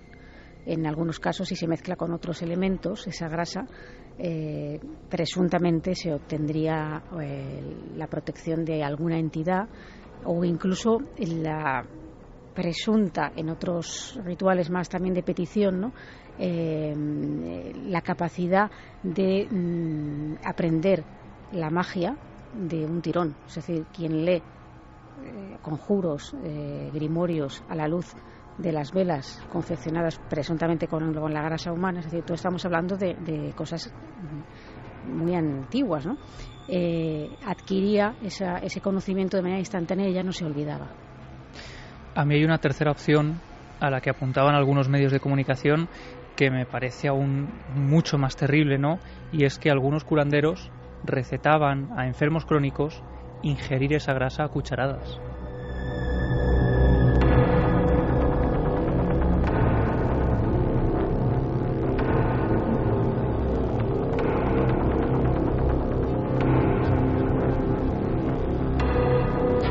Y 32, ahora hablaremos de eso.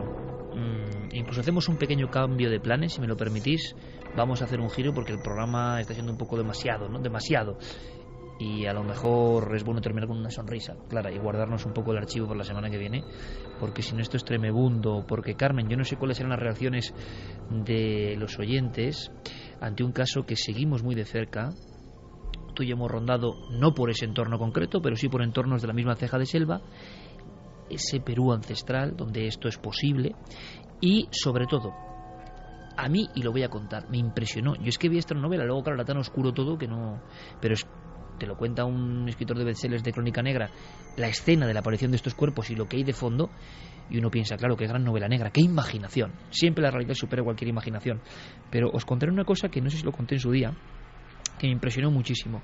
En aquel momento tan impactado con esta historia, me metí en foros de belleza, de mujeres de Perú, de Argentina, de Colombia.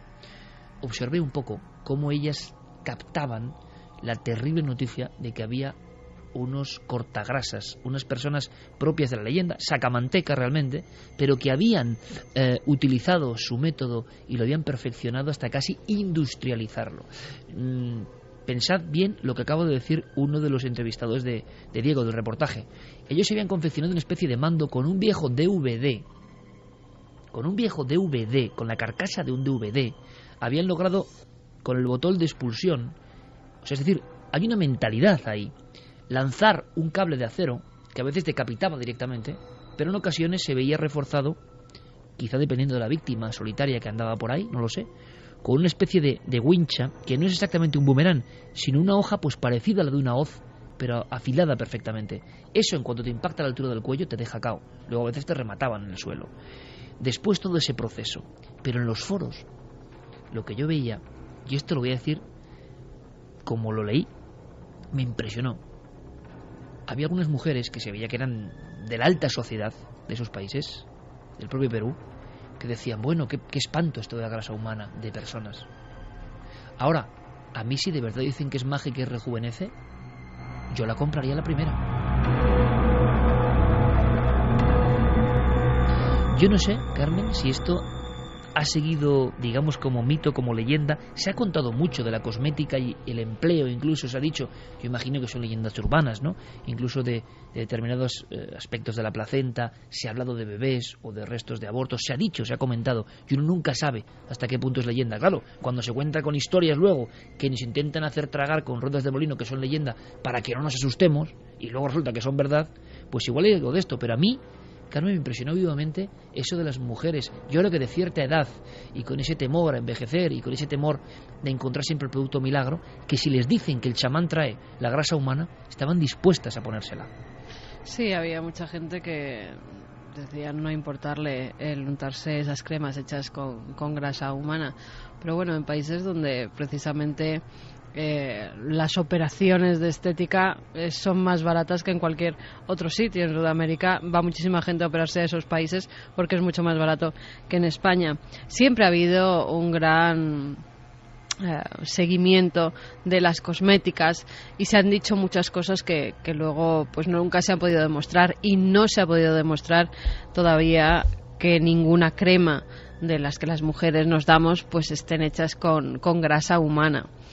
Que se podían estar haciendo ensayos en algunos laboratorios que al parecer era donde exportaban estos pistacos, esa grasa que vendían por $15,000 el litro, pues tampoco se pudo demostrar, porque en realidad no se sabía dónde iba a parar esa grasa, Iker. Que esa es una de las incógnitas, Diego, donde se para la historia, ¿no? Se habla de botellas, pero es que los pistacos atrapados que hemos visto, que no es que no eran premios Nobel ni mucho menos, eran gente de la ceja de selva que se dedicaba a esto y que estaba en un estado de primitivismo evidente. Bueno, pues ellos fueron los que dijeron que vendían esa grasa a extraños intermediarios que luego la llevaban a Europa, Diego. Sí, así fue, y además eso lo dijeron en las primeras declaraciones que tuvieron lugar tanto en el lugar de los hechos, en el de la detención, cuando prácticamente los pillaron con las manos en la masa, como en su primera declaración policial. Luego, algunos de ellos cambiaron su declaración y dijeron que habían sido, de alguna manera, pues coaccionados por la policía y historias similares. Pero lo que es curioso, Iker, es que durante las conversaciones que hemos mantenido tanto con el fiscal Sanz Quiroz, al que hemos escuchado, como con nuestra compañera Beatriz Jiménez, los dos nos hablaban y nos recalcaban, ¿no? Y hacían especial énfasis en el goteo de desapariciones que tienen lugar muy a menudo, continuamente, en esa zona de Perú. Desaparece gente y los cadáveres no siempre aparecen. Y fíjate, uno de los últimos casos que no se ha dado a conocer, que no ha trascendido en exceso a los medios de comunicación, ha tenido lugar hace solamente unos meses, el pasado mes de septiembre. Y no está relacionado exactamente con la leyenda de los pistacos, es decir, aquí no parece haber un tráfico de grasa, no parece haber descuartizamientos, pero sí que puede tener cierta relación, ya que comparte una especie de componente mágico, de ritual, de ofrenda a la tierra, ¿no? Y este caso lo hemos conocido, Iker, gracias a Cristian Ticona. Con él también hemos hablado. Cristian es periodista, él trabajó durante varios años como jefe de informaciones del diario La República de Perú, y él nos contaba este caso y nos lo contaba así. Sin ir muy lejos, el año pasado, en septiembre, unos campesinos de una localidad, de una zona que se llama Yunguyo, ¿no?, encontraron un cadáver de una persona de nacionalidad boliviana, y ellos, al no haber quien reclame este cuerpo, lo ofrecieron como pago a la tierra, ¿no? Y cuando aparecieron los familiares, se negaron a devolver el cuerpo, ¿no? Porque ellos argumentaban que ya lo habían ofrecido a la Pachamama, como le llaman, ¿no?, a la tierra. Y también yo tuve ocasión de conversar con el comisario, el jefe de la policía de esta zona, que sin asegurar sobre la presencia de estos personajes, lo que me dijo era de que con mucha frecuencia habían noticias de desapariciones, ¿no?, en la zona. Este mismo periodista del periódico más importante de Perú, Diego, te contaba otras historias sobre posibles víctimas de los pistacos.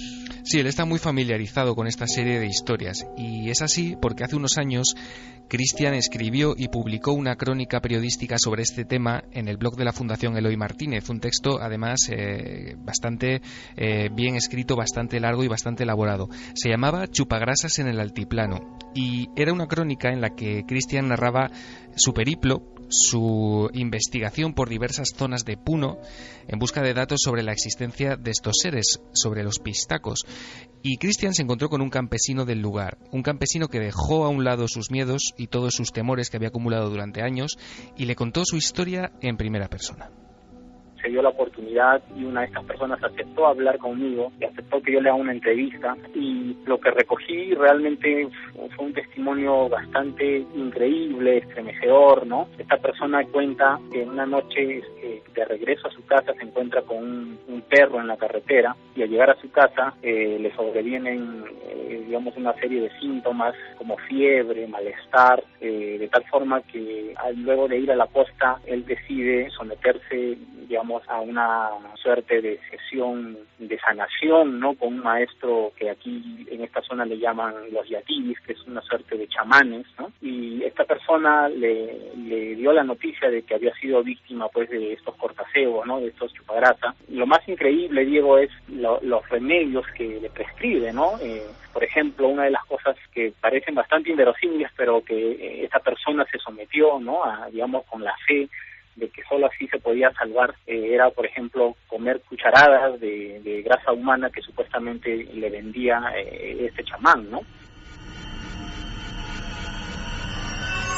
3:41. Fijaos, yo muchas veces, sobre todo hace ya unos años, cuando hablaba de algunas investigaciones desagradables, cierto es, ¿no?, pero que depende cómo veamos el enfoque, son nuestra historia, son antropología, son crónica de una sociedad y sus creencias, etnografía también, porque tiene que ver con los usos, costumbres, ritos del trabajo de determinadas comunidades.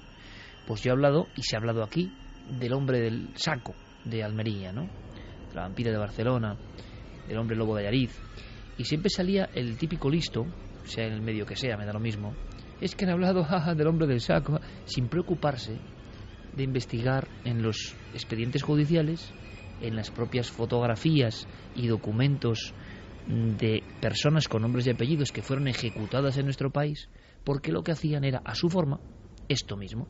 Y como el nombre de hombre del saco nace de un caso concreto, el de Francisco Leona en Gádor, Almería, 1910, o como antes de acabar el siglo XIX, el sacamantecas surge como término por Díaz de Garallo en Álava que destripaba a las mujeres y extraía la grasa humana.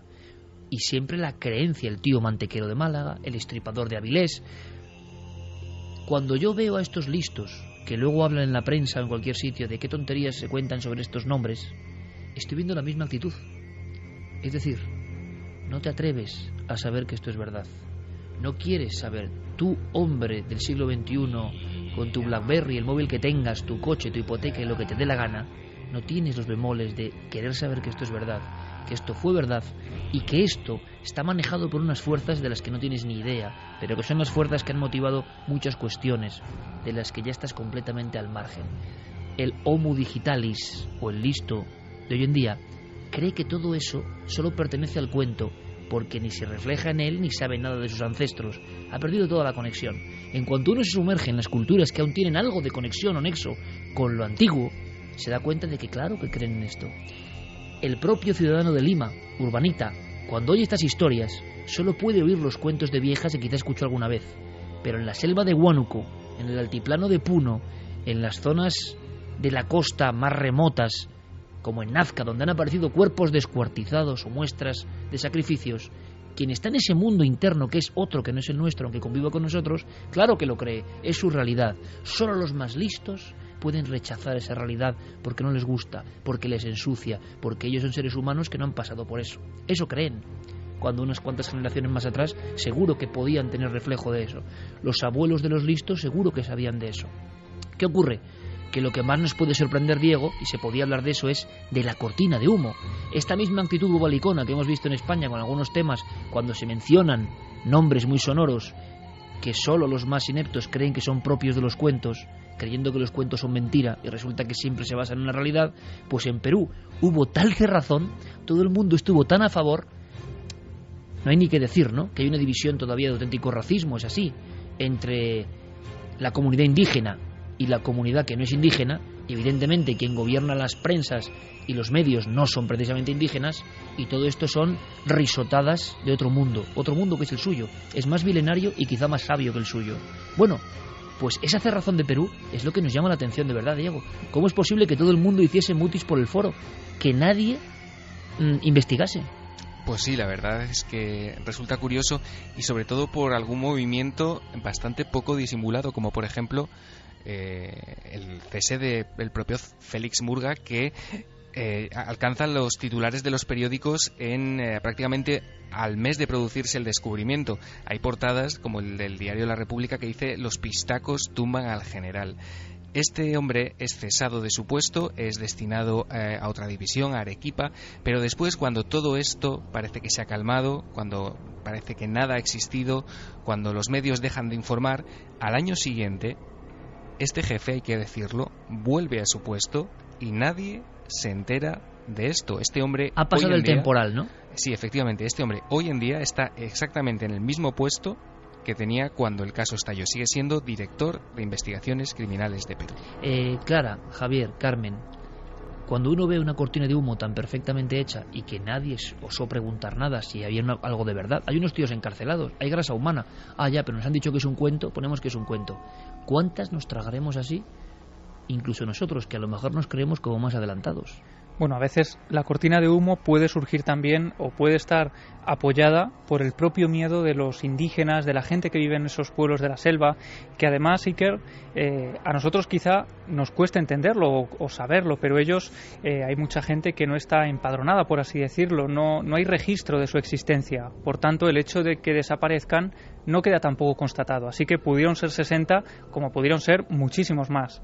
A lo largo del tiempo, y es que además hay datos y portadas en la propia prensa peruana de años atrás, donde también se habla de pistacos con nombres, apellidos, casos y las botellas de grasa humana. Claro, y el problema es que allí tienen serios problemas también con narcotraficantes, hablan también de tráfico de órganos, escenas terribles como por ejemplo de niños abiertos en canal y rellenos con dinero, ofreciéndoles a los familiares de las víctimas como una especie de compensación por haberse llevado los órganos. Y de todo esto están hablando también algunos medios de comunicación, digamos, no de gran alcance, sino pequeños blogs de donde surgen este tipo de informaciones. Y todo eso, Iker, hace que en las propias familias pues haya un miedo tal a hablar de todo esto, a que se tomen represalias contra ellos o contra sus familiares, que el silencio surja también de ahí. Carmen Clara, ¿cuántas podemos comernos como ruedas de molino ante cuestiones que simplemente se detienen, ya no se habla y se acabó? Pero esto yo creo que no ha sido una cortina de humo, que lo que ha sido es que todos estaban de acuerdo en que había que cerrar este tema, porque no interesaba para el país, porque es un país que la mayoría vive del turismo, y ante tales casos el turismo por miedo deja de ir, igual que dejan de ir a Egipto cuando se producen las revueltas. Es que es el puro miedo, y más cuando se está hablando de asesinatos. Si recordáis las imágenes, estaban los mismos pistacos mientras la policía estaba investigando y estaba poniendo las marcas que se ponen en una escena del crimen. ¿Os acordáis? Sí. Que había más de 60, por eso se habló de 60 cuerpos, en los que por lo menos 60 huesos se encontraron, y los pistacos iban diciendo dónde habían enterrado los restos de esas personas a las que habían asesinado y a las que habían quitado la grasa, con lo cual eso se tapó porque no interesaba. Se puso al policía durante un año, como decía Javi, en otro lugar, como decía Diego, perdón, en otro lugar, y de nuevo volvió a otro trabajo. Todo estaba planeado, Iker, por el gobierno, por la policía, para que esto se tapara, desapareciera y quedara como una mentira. Claro, pero esto puede estar ocurriendo ahora con otros muchos temas que, por ejemplo, nos interesan a los milenarios, ¿no? Pues sí, es muy posible que haya muchas cosas que no sepamos o que queden como, bueno, una leyenda urbana. Mira, el mismo hecho de ese artefacto fabricado es profeso, ¿no? con una especie de mando a distancia, sugiere, desde luego, una mentalidad aparte muy, muy sádica. También nos está hablando de que alguien maquina, es decir, no es algo que a un señor le pillan por ahí y bueno, se lo carga. Es decir, esto de que se hable de 60 personas, pues a lo mejor son 60 personas o incluso puede que más. Estamos hablando de zonas muy remotas, como me has explicado antes, hemos estado hablando de esto, ¿no? Y en lugares en los que, bueno, pues si tú desapareces, pero vete a buscarte, o sea, a ver si alguien te encuentra, ¿no? Entonces, todo esto sugiere una preparación, sugiere aparte de la ritualística, ¿no? Esta cosa esa extraña mezcla de una ritualística que existe, pero como si alguien, yo no sé, una mentalidad igual tremenda, o un visitante, enseñe esas mejoras en la tecnología, ¿no? Sí, y luego, por otra parte, esa mezcla ancestral con esas mujeres que rezan, ¿no? Y que un poco piden perdón al alma del difunto, al que acaban de asesinar. Y eso sugiere también una creencia, es decir, no solamente un móvil económico, que también, desde luego, lo puede haber, porque eso está también muy definido en cuanto a son zonas de mucha pobreza, ¿no? Y cosas que a nosotros nos parecen impensables o que no se nos pasarían por la cabeza jamás. Por eso es lo que llama la atención el horror, ¿no? de que esto pueda ser real. Y a veces es preferible hacer ojos sordos, oídos sordos, vamos a decirlo así, a historias tan horrendas, porque no queremos saber que eso está dentro de nos rodea, ¿no? Y que es parte también del ser humano. Pero esos rituales, en cierta forma, son como los de los huaqueros. Los huaqueros, cuando van a una tumba y la saquean, a la Pachamama y al propio muerto, le dejan también una especie de yo te robo a ti, pero te voy a dar algo a cambio. Le hacen una ofrenda. En este caso yo creo que es un poco parecido. Lo que pasa que con cadáveres, con personas a las que están asesinando. Esas mujeres rezan, pero saben que están haciendo un mal, pero van a conseguir un beneficio, que es un dinero. Los huaqueros es lo mismo. Los huaqueros están robando a los muertos y están vendiendo eso para sobrevivir, aunque saben que el mal de Huaca al final les va a afectar y a muchos va a acabar con su vida. Es curioso porque el mundo andino y el mundo de la selva y el mundo de Perú, que es un país, repito, que amamos, un crisol que hemos visitado en varias ocasiones, a diferencia de otros lugares, incluso en la propia Sudamérica, tiene un pasado milenario, más que milenario, de mitos, ritos, arqueología, creencias. allí mismo en Lima, y tú sabes, Carmen, hay una librería que es como el paraíso para un loco como yo, donde puedes encontrar cualquier tipo de tratado universitario, porque hay luego una gran ebullición de interpretaciones sociológicas, ¿no? Ahí, por ejemplo, está la sombra de una tumba en Perú te puede enfermar. Si tú estás ante un mal muerto, hablo desde la creencia, pero fijaos qué colorido de creencia, ¿no? Es decir, qué cosmovisión tan amplia que nosotros ni entendemos. Tú estás en un cementerio velando o rezando por un familiar y resulta que el de al lado pues es un pistaco, el enterrado, y su sombra, si te proyecta durante mucho tiempo, está la creencia de que algo del ánima de ese pistaco, que al ser maldito no está ni aquí ni allá, sino rondando su propia tumba, se mete en tu mundo. Eso es tremendo, que en el fondo es como decían los antiguos egipcios, ¿no? El Ba se aparecía como un pájaro con la cara del difunto rodeando al lugar del enterramiento. Sí, y por ejemplo también lo que llaman el cambio de vida, que es alguien que está en trance de muerte. Imagínate a alguien que lo acaban de atropellar y que se le introduce esa mala cosa, esa mala sombra, ese espíritu. Mala sombra, de ahí vienen muchas de las tradiciones cosas. De la mala sombra. Un día podríamos hacer un programa solo sobre las sombras. Hay tratados de más de 1000 páginas, yo tengo en casa, sobre la sombra, el susto, como figura andina fundamental. Y nosotros podemos escaparnos de ese mundo, refugiarnos de ese mundo, no querer saber nada, pero durante generaciones eso ha creado un mundo propio. Un mundo en el que se cree y en el que ha creído el ser humano durante siglos desde el principio. Y eso está vivo. Por tanto, como decía Carmen, yo creo que al final, ahí está la clave, es el puro miedo. El miedo a ser consciente de que nosotros también somos parte de esa forma, ¿no?, de ver las cosas, y que no estamos tan lejanos, aunque nos parezca horrible, que esto ocurre. Entonces esa oscuridad no queremos ni reproducirla. Aquí hemos arrojado luz, lo hemos intentado. Y yo no sé si Diego Marañón habrá tenido pesadillas o no. Yo creo que las tuve, porque simplemente imaginarme la escena de los cánticos, de esas mujeres enlutadas en un rincón de la selva, con una cosa sin cabeza que cuelga de unos ganchos, unos cirios de iglesia y desgrasándose, esa mezcla entre el crimen y los cánticos, porque sabes que estás haciendo mal y tienes que protegerte, eso es para imaginarlo, Diego, ¿eh? Pues sí, la verdad es que sí. La verdad es que este caso, Iker, todavía está abierto. Como hemos escuchado al fiscal, no hay sentencia todavía, porque Beatriz Jiménez también nos comentaba que en Perú hay muchísimo retraso procesal en estos asuntos, y lo que tenemos que estar muy atentos es a la sentencia y a la resolución del caso cuando este se produzca. En Milenio 3, desde luego, vamos a estar pendientes y pase lo que pase, lo vamos a contar. La intuición nos guió por el buen camino. Aquello se había cerrado demasiado pronto. Gracias, Diego, por todo el trabajo. Me gustaría decir que ha sido un placer, pero hasta la semana que viene.